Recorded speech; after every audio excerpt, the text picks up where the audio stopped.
Shalom dan selamat pagi semua, syukur puji Tuhan.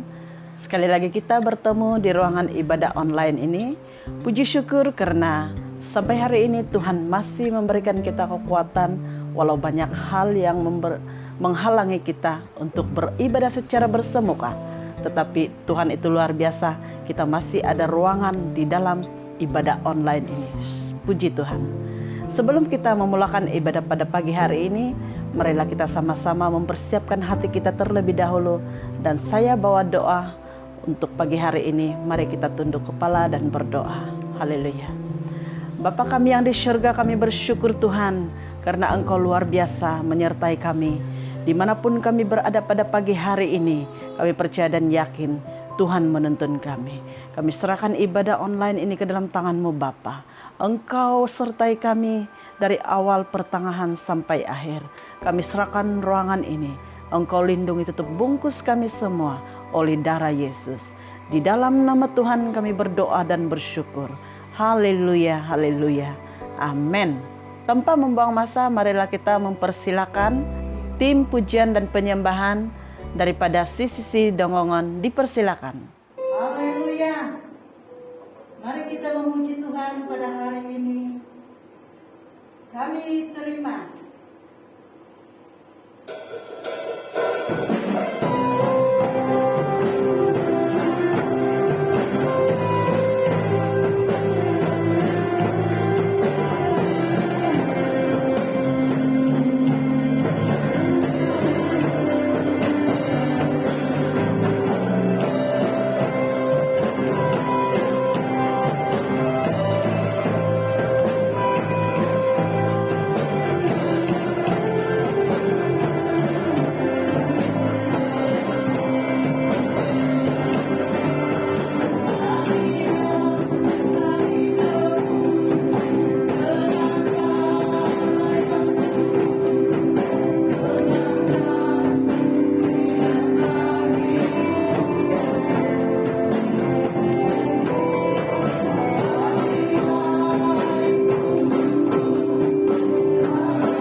Syukur puji Tuhan, saya percaya dan yakin kita semua diberkati sebentar tadi yang dibawakan oleh tim pujian penyembahan.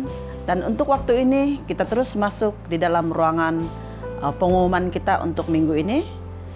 Pengumuman yang pertama yaitu minggu hadapan bersamaan dengan 1 hari bulan Agustus, ibadah gabungan seluruh CCC akan diadakan masa dan waktu seperti hari ini, yaitu bermula pada jam 10 pagi.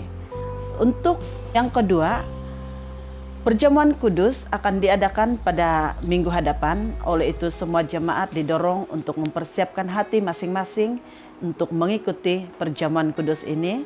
Dan kita semua haruslah mempersiapkan anggur dan roti sebagai perjamuan kudus Tuhan untuk minggu hadapan. Pengumuman yang ketiga berkaitan dengan ibadah kanak-kanak kita. Saya percaya dan yakin kanak-kanak juga ingin mengikuti ibadah mereka secara online dan link akan dikongsikan oleh gembala sidang masing-masing. Masa dan waktu adalah jam 11.30 pagi. Untuk pengumuman yang keempat, pemberian atas talian masih dijalankan. Oleh sebab itu jemaat didorong untuk terus menyalurkan persembahan, persepuluhan, dan pemberian misi melalui akun bank yang tertera di screen Anda.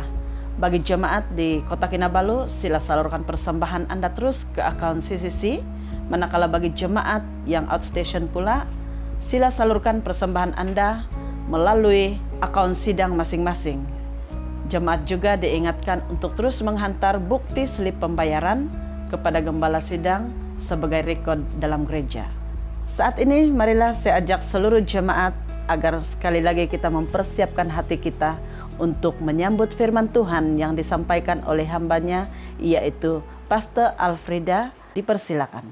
Shalom, selamat pagi jemaat yang dikasihi di dalam Tuhan Yesus Kristus dan yang diberkati oleh Tuhan. Pagi hari ini senang bersama dengan kita akan menikmati hadirat Tuhan melalui firman Tuhan.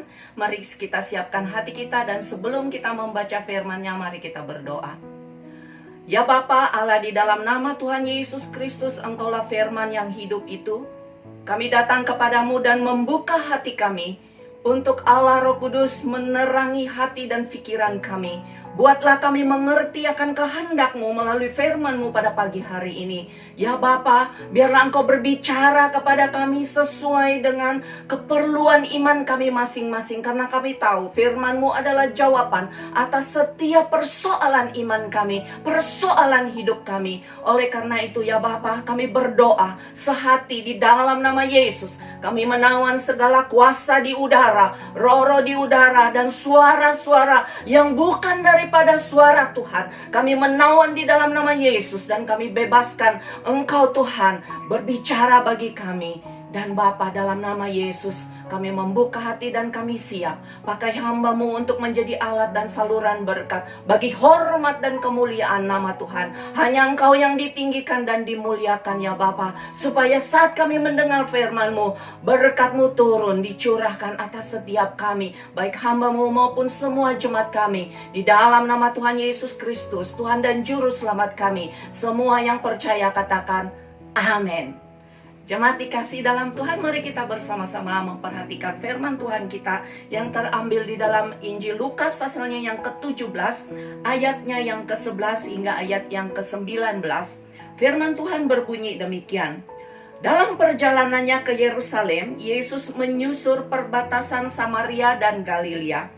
Ketika ia memasuki suatu desa, datanglah 10 orang kusta menemui dia. Mereka tinggal berdiri agak jauh. Ayat 13, dan berteriak, Yesus, Guru, kasihanilah kami. Lalu ia memandang mereka dan berkata, pergilah, perlihatkanlah dirimu kepada imam-imam. Dan sementara mereka di tengah jalan, mereka menjadi tahir. Seorang dari mereka ketika melihat bahwa ia telah sembuh, kembali sambil memuliakan Allah dengan suara nyaring. Lalu tersungkur di depan kaki Yesus dan mengucap syukur kepadanya. Orang itu adalah seorang Samaria. Lalu Yesus berkata, bukankah 10 orang tadi semuanya telah menjadi tahir? Di manakah yang 9 orang itu? Tidak adakah di antara mereka yang kembali untuk memuliakan Allah selain daripada orang asing ini? Lalu ia berkata kepada orang itu, berdirilah dan pergilah, imanmu telah menyelamatkan engkau. Sekali lagi, imanmu telah menyelamatkan engkau. Bapak, Ibu, dan Saudara yang dikasihi di dalam Tuhan Yesus Kristus, kalau kita berbicara tentang iman, dan kita banyak orang berkata, kita beriman, kita memiliki iman, saya sudah beriman kepada Yesus Kristus. Tetapi saudara, yang masalahnya, iman yang bagaimanakah yang Tuhan kehendaki atau yang Tuhan maksudkan di dalam teks pembacaan kita pada pagi hari ini? Oleh karena itu saya memberi kita satu tema di dalam firman Tuhan pagi hari ini, yaitu iman yang benar. Bapak Ibu yang dikasihi di dalam Tuhan, senang untuk semua kita boleh berkata saya beriman atau dia beriman. Semua orang berkata asal percaya kepada Yesus, dia adalah orang yang beriman, bukan? Tetapi pagi hari ini kita akan belajar sesuatu. Di sini kita melihat ketika Yesus bersama dengan murid-muridnya menyusuri perbatasan Samaria dan Galilea. Bapak Ibu, kenapa Yesus menyusuri perbatasan Samaria dan Galilea? Ini perbatasan adalah daerah yang berada di pesisir atau di pinggiran kota, karena dia perbatasan antara dua daerah. Dan kita tahu bahwa Samaria, orang-orang Samaria dan orang-orang Yahudi tidak mempunyai perhubungan yang baik. Dan orang-orang Yahudi memusuhi orang-orang Samaria. Karena apa? Orang-orang Samaria ini adalah dianggap orang-orang yang sudah menyangkali hukum Taurat, yang sudah murtad daripada hukum Taurat. Sebenarnya mereka juga adalah orang-orang Yahudi yang sudah berkawin campur, sehingga mereka membuatkan mereka punya perhubungan yang tidak harmonis. Bahkan orang Samaria dianggap kelas nomor 2. Nah, saudara dikasihi di dalam Tuhan, tetapi Yesus menyusuri daerah itu karena daerah itu sunyi. Dan rupa-rupanya daerah yang terpencil yang di pinggiran kota itu didiami oleh orang-orang yang berpenyakit kusta. Dan orang-orang yang berpenyakit kusta ini adalah orang-orang yang diasingkan daripada sosial, daripada masyarakat. Karena mereka dianggap najis, saudara. Seperti di dalam Imamat pasal 13 ayat pasal 13 sampai pasal 14, di sana ada ketentuan-ketentuan Tuhan mengenai orang-orang yang berpenyakit kusta.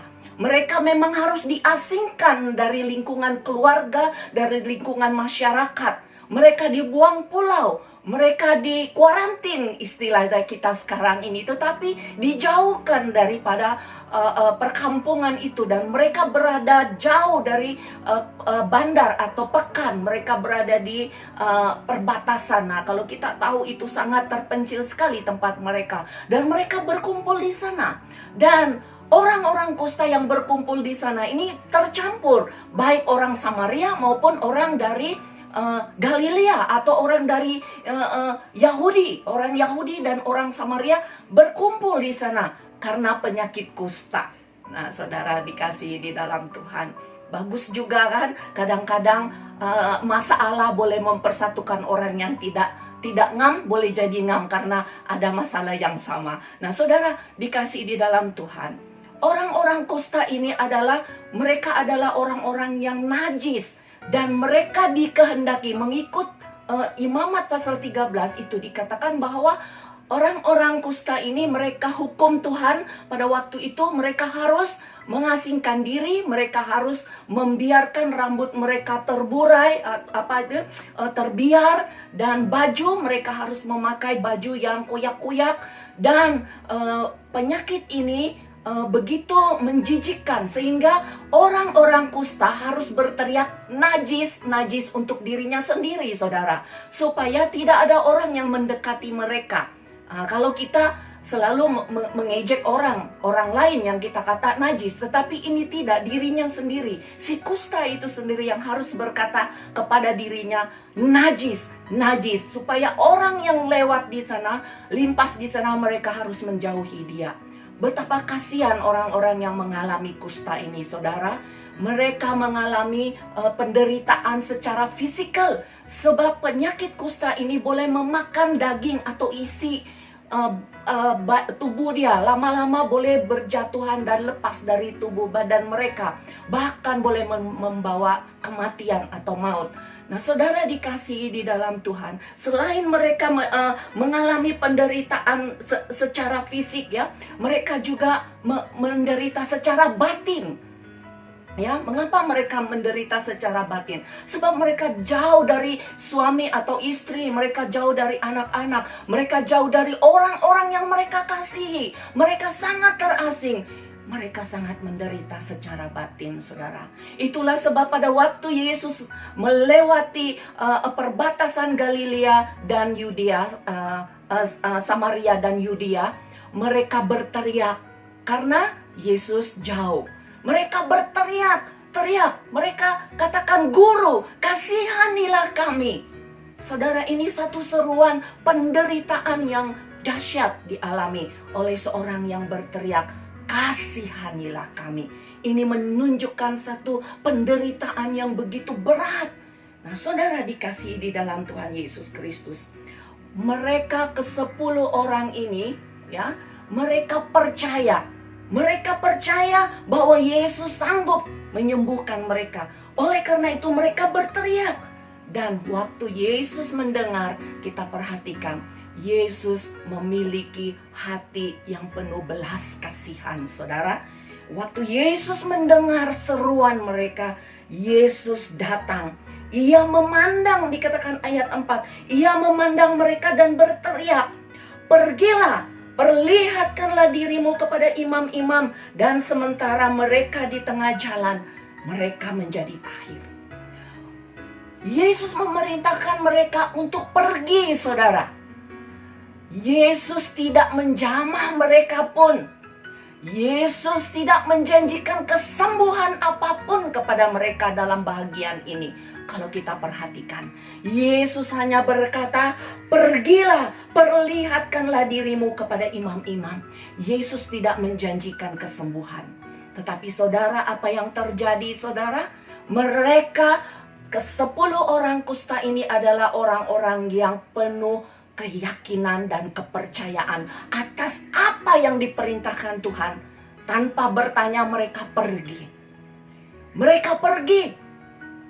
Belum mengalami jamahan pun, belum mengalami kesembuhan pun, mereka pergi. Mereka pergi dan belum tahu apa yang akan terjadi. Mereka disuruh untuk berjumpa dengan imam. Nah, saudara, mengapa Yesus menyuruh mereka pergi kepada imam? Karena yang menentukan orang sembuh atau sakit kusta pada waktu itu adalah para imam. Jadi kalau orang itu sudah sembuh, dia harus merujuk bukan kepada dokter, seperti kita, bukan pergi jumpa dokter untuk rujuk minta konfirmasi sembuh atau tidak, tetapi kepada imam. Apabila imam memeriksa dan memastikan, barulah dia boleh mengistiharkan orang itu sembuh. Nah, itulah Yesus menyuruh mereka pergi. Kalau kita di tempat orang ini atau saya, mungkin saya akan berkata, "Kenapa saya mesti pergi jumpa imam? Saya belum sembuh pun. Kau belum buat sesuatu apapun, Tuhan. Kenapa saya harus pergi jumpa imam?" Tetapi kita lihat ke-10 orang ini tanpa mempersoalkan kata-kata Yesus, mereka pergi. Bukankah mereka seorang yang beriman dan percaya, saudara? Mereka adalah seorang yang beriman dan percaya. Oleh karena itu mereka taat.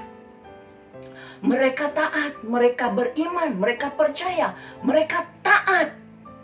Pergi, saudara.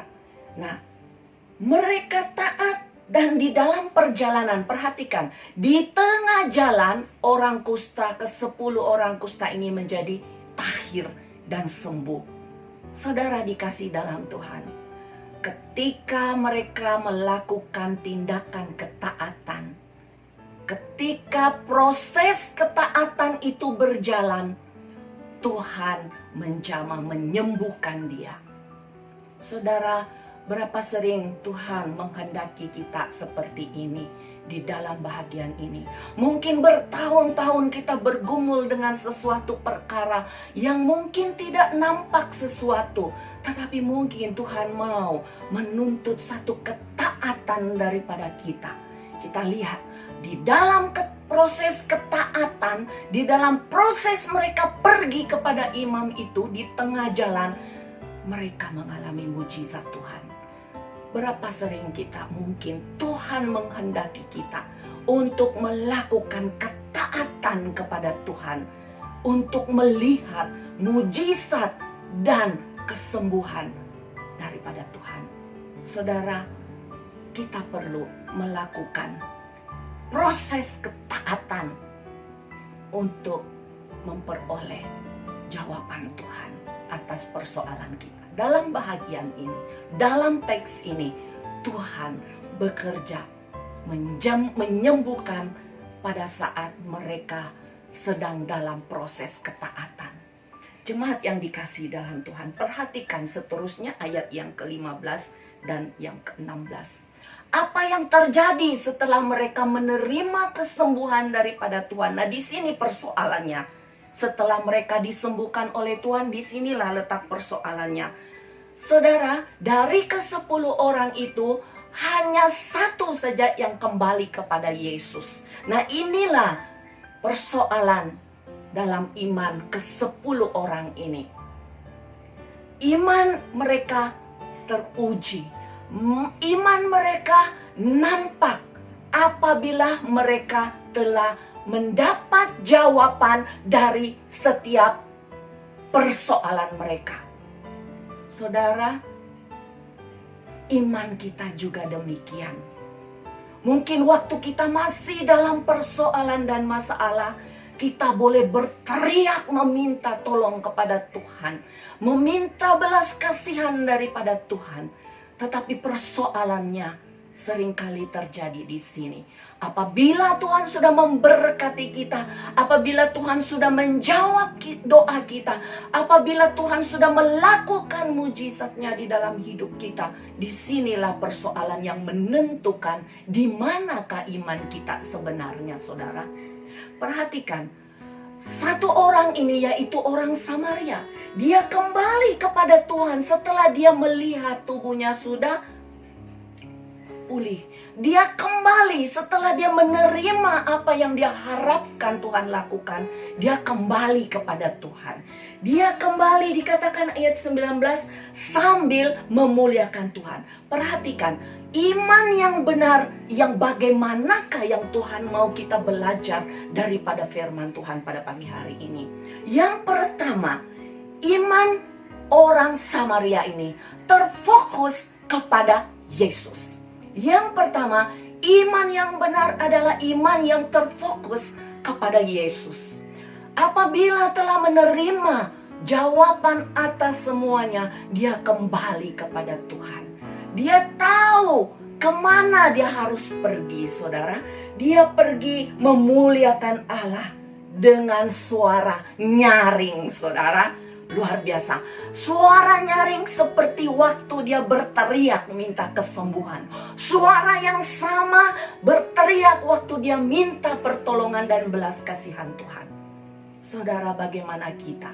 Mungkin waktu kita meminta pertolongan dan belas kasihan Tuhan, kita berteriak di dalam doa kita. Tetapi setelah kita mengalami jamahan dan kesembuhan, sudah menerima berkat dan jawaban daripada Tuhan, saudara, masihkah kita berteriak seperti waktu kita meminta belas kasihan Tuhan? Masihkah kita berteriak memuji dengan suara yang nyaring? Atau berdoa dalam hati saja? Cukuplah dalam hati. Ya, memang betul cukup dalam hati, saudara. Tetapi berteriak menunjukkan satu ungkapan dari dalam hati, kegembiraan yang luar biasa, yang tidak ada orang boleh halangi, saudara. Sukacitanya berfokus kepada Yesus. Orang Samaria fokusnya, imannya kepada Yesus. Sebab itu dia kembali kepada Yesus. Tetapi bagaimana dengan yang 9 orang ini, saudara? Ya, yang 9 ini dia pergi setelah jumpa imam. Kemana dia pergi? Tentunya dia akan pergi dengan sanak keluarga, suaminya atau istrinya, atau anak-anaknya, atau sahabat handainya. Dan mungkin pun dia menikmati sukacita di luar sana. Kegembiraan yang luar biasa bisa dimaklumi, saudara. Ya, berapa puluh tahun mungkin lamanya, bertahun-tahun mungkin dia tidak mengalami kasih daripada sanak keluarga, terbiar, terabai, ya. Dan itulah masa yang dia boleh tunjukkan. So dia lupa untuk kembali kepada Tuhan. Dia menikmati anugerah itu, kesembuhan itu dengan bebas. Bertemu dengan sanak keluarganya dan sebagainya. Mungkin pun dia menyaksikan kesembuhan dia, tapi dia tidak menyaksikan Tuhan dalam hidupnya, saudara. Saudara dikasihi di dalam Tuhan, fokus ke-9 orang ini bukan kepada Yesus. Dia percaya, dia memiliki iman, tetapi fokus iman dia, iman kesembuhan. Fokus ke-9 orang ini adalah kesembuhan. Iman kesembuhan yang dimiliki oleh ke-9 orang ini. Tetapi tidak demikian orang Samaria. Ia memiliki iman kesembuhan dan iman yang menyelamatkan, saudara. Perhatikan, fokus betapa penting fokus iman kita itu kita selalu selidiki dalam hati kita. Dan itu sebab yang kedua, ya, iman yang kedua kita perhatikan di sini, iman yang kembali dan bersyukur kepada Tuhan. Iman yang tahu untuk bersyukur kepada Tuhan. Saudara, orang Samaria ini dia kembali, dikatakan selain dia memuliakan Allah, dia tersungkur menyembah Tuhan, ia mengucap syukur kepadanya. Ayat 16, dia bersyukur kepada Tuhan. Dia kembali untuk menaikkan syukur kepada Tuhan. Saudara, berapa banyak kita diberkati oleh Tuhan, berapa banyak kita dijawab oleh Tuhan atas persoalan kita, tapi berapa kita yang boleh kembali membawa kesyukuran kita di hadapan Tuhan. Saudara, inilah iman yang benar. Setelah sadar bahwa dia disembuhkan, setelah sadar dia menerima anugerah Tuhan, setelah sadar dia diberkati oleh Tuhan, setelah sadar hidupnya ini kalau bukan Tuhan mungkin tidak begini, dia sadar, datang kembali ke hadapan Tuhan. Selain terfokus kepada Tuhan, menyembah dan memuji Tuhan, dia membawa syukur dia ke hadapan Tuhan. Saudara, berapa banyak kita sudah diberkati oleh Tuhan, berapa banyak kita sudah ditolong oleh Tuhan, tapi berapa orang di dunia ini yang sudah datang kembali, datang membawa kesyukuran di hadapan Tuhan. Saudara dikasihi di dalam Tuhan, apabila kita sudah diberkati banyak oleh Tuhan, jangan hitung-hitung dengan Tuhan, saudara. Semuanya adalah daripada Tuhan. Semua yang kita ada karena Tuhan memberi kita kesehatan, kita boleh bekerja, saudara. Jika Tuhan tidak memberi kita kesehatan, saudara, kita tidak boleh melangkah kaki dari rumah kita pun tidak boleh. Apalagi mau bekerja untuk mendapatkan nafkah.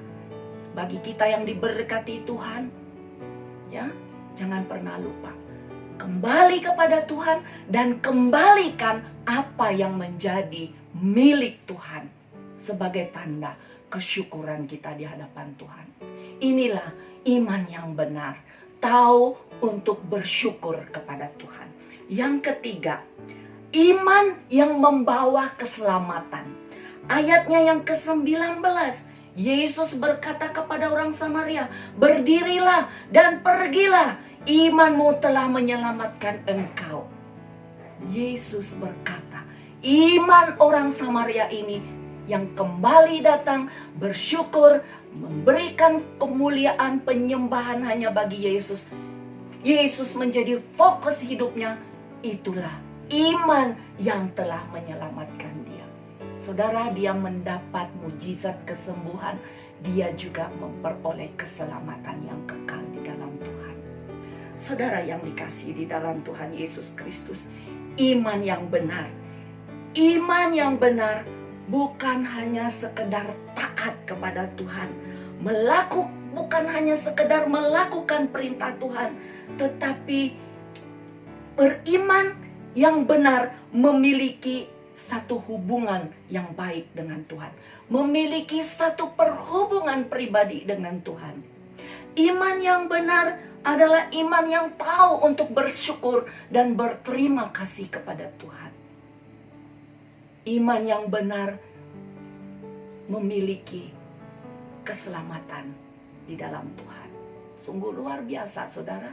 Bukan saja mengalami berkat di dunia, tapi berkat di akhirat dia terima. Kesembilan orang ini karena dia berfokus kepada hal-hal yang dunia setelah dia menerima kesembuhan Tuhan. Dia berfokus kepada hal-hal di sekelilingnya. Saudara, dia lupa kepada yang memberi kesembuhan kepadanya. Saudara dikasih dalam Tuhan, banyak perkara yang mengalihkan fokus kita daripada Tuhan Yesus. Banyak perkara, masalah ekonomi, kesehatan kita, masalah rumah tangga, dan sebagainya. Semua ini ditaruh di dalam pikiran kita untuk mengalihkan fokus kita kepada Yesus. Saudara dikasih dalam Tuhan, saya tidak tahu kita semua di mana fokus kita saat ini. Ya, di mana fokus kita? Adakah di dalam masalah kita? Adakah di dalam persoalan batin hati kita yang sedang sakit seperti ke-10 orang ini? Saudara, apabila Yesus menyembuhkan, saudara, Yesus menyembuhkan fisik dan batin kita. Orang ini menerima kesembuhan keseluruhannya. Nah, saudara dikasih di dalam Tuhan, apabila kita melakukan ketaatan. Ketaatan, saudara, dikatakan di sini bukan hanya melakukan perintah Tuhan Yesus, ya, tetapi tidak memiliki perhubungan. Apabila kita memfokuskan Yesus di dalam hidup kita, kita tentu punya hubungan pribadi dengan Tuhan setiap hari. Dan itu membuat kita tidak boleh dipengaruhi fokus kita kepada hal lain. Banyak hal di dunia sekeliling kita ini mengalihkan fokus kita daripada iman kepada Yesus, bukan? Sehingga tidak membuat kita tidak dapat menaikkan syukur kepada Tuhan sebagai wujud iman kita. Orang yang beriman adalah orang yang tahu bersyukur kepada Tuhan. Orang yang beriman adalah orang yang tahu datang kembali membawa korban syukur di hadapan Tuhannya. Inilah bukti iman yang benar. Apabila kita belum pandai atau kita belum dapat kembali dan bersyukur kepada Tuhan, kita belum memiliki iman yang benar sebenarnya. Saudara dikasih dalam Tuhan, ada banyak hal yang membuat kita lari daripada fokus perhatian kita, iman kita. Seperti ada seorang pemuda, saudara, ya, dia ingin menaiki kapal terbang. Dan sementara dia di airport, dia melihat seorang businessman, ya, yang lebih lanjut umur daripada dia, sedang bercakap-cakap, ya, tetapi dia tidak memegang handphone, ya, dan dia tidak ada kawan bicara dia. Sehingga pemuda ini satu masa dia bertanya, dia bilang, "Tuan, kenapa Tuan bercakap-cakap sendiri? Ya, bagaimana Tuan boleh berbicara seorang diri?" Dan dia katakan, "Sebenarnya saya sedang berbicara dengan kawan bisnis dia di luar negara." Ya, "Bagaimana mungkin Anda tidak memegang handphone?" Dia kata, "Saya hanya menyimpan chip di kola baju." Dia bilang, "Saya hanya simpan itu satu chip kecil di kola baju saya, dan saya boleh berbicara kepada siapa saja." Dan orang ini sangat tertarik karena dia suka handphone yang canggih-canggih, saudara. So, dia kata ini luar biasa, ini tidak perlu pegang-pegang. Saya mau, saya ingin seperti ini. Lalu dia menawarkan diri. Ya, bagaimana saya boleh memiliki itu?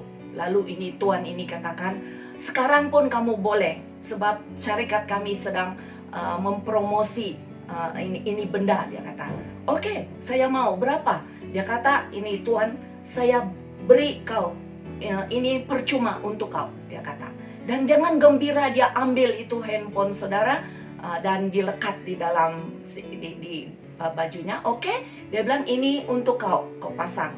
Dan selepas itu tuan ini dia pergi karena dia sudah kena panggil untuk keberangkatan dia, dan dia pergi meninggalkan pemuda ini. Tidak lama itu pemuda melihat satu bag besar, ya. Dia pikir itu adalah bag pakaian itu tuan, dan dia berteriak, "Tuan, kau punya bag tertinggal." Begitu. Lalu itu tuan katakan, "Oh, biar itu untuk kau," dia bilang. "Hah? Kenapa itu untuk kau?" "Iya, sebab itu adalah baterai daripada itu handphone yang chipnya di sana," dia kata. Setelah menerima itu, barulah lelaki ini sadar, karena dia terlalu ingin yang canggih, yang modern punya, akhirnya dia adalah orang yang paling terbelakang sebenarnya. Kenapalah itu baterai begitu besar harus dibawa-bawa hanya untuk benda yang kecil, bukan? Nah, saudara, terkadang kita seperti ini. Kita terlalu fokus kepada benda-benda yang sebenarnya tidak mendatangkan faedah untuk pertumbuhan iman kita. Iblis sentiasa memfokuskan pikiran kita kepada benda-benda atau masalah, mendatangkan banyak masalah dalam hidup iman kita. Ya, juga berkat Tuhan bisa menjadi penghalang untuk kita fokus kepada Tuhan, saudara. Jadi kena hati-hati. Apabila kita sudah diberkati Tuhan, saudara, jangan pernah lupa seperti orang Samaria, kembali kepada sumber berkat. Kembalikan kepada Tuhan apa yang menjadi bahagian Tuhan sebagai kesyukuran di hadapan Tuhan. Jemaat yang dikasihi di dalam Tuhan, kita sudah terima banyak berkat pertolongan Tuhan, ya. Tetapi kita tidak boleh lupa kebaikan Tuhan. Karena fokus iman memuji dan menyembah Tuhan, bersyukur kepada Tuhan, itulah iman yang benar. Iman yang mendatangkan keselamatan seperti orang Samaria. Marilah Bapak, Ibu, dan Saudara dikasih di dalam Tuhan, kita selidiki hati kita. Kita boleh lupa apa saja, tetapi kita tidak boleh lupa kepada Tuhan yang memberkati kita. Hidup kita adalah mujizat, saudara.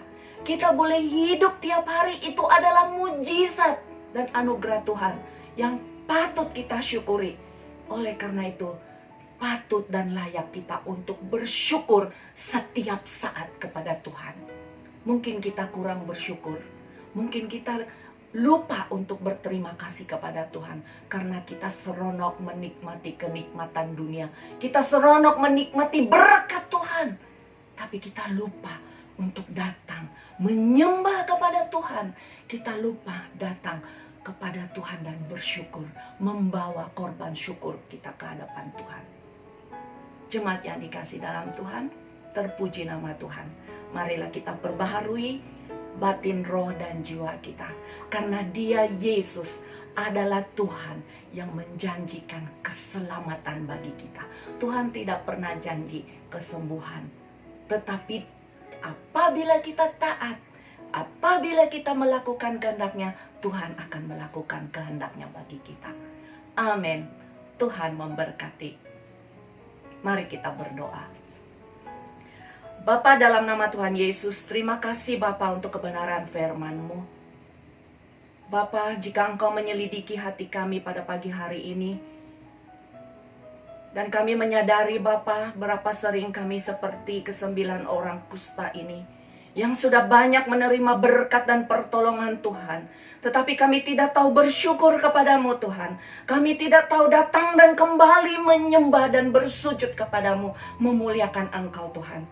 Kami terbuai dengan kesenangan dunia kami. Kami terbuai dengan fasilitas dunia yang ada Tuhan.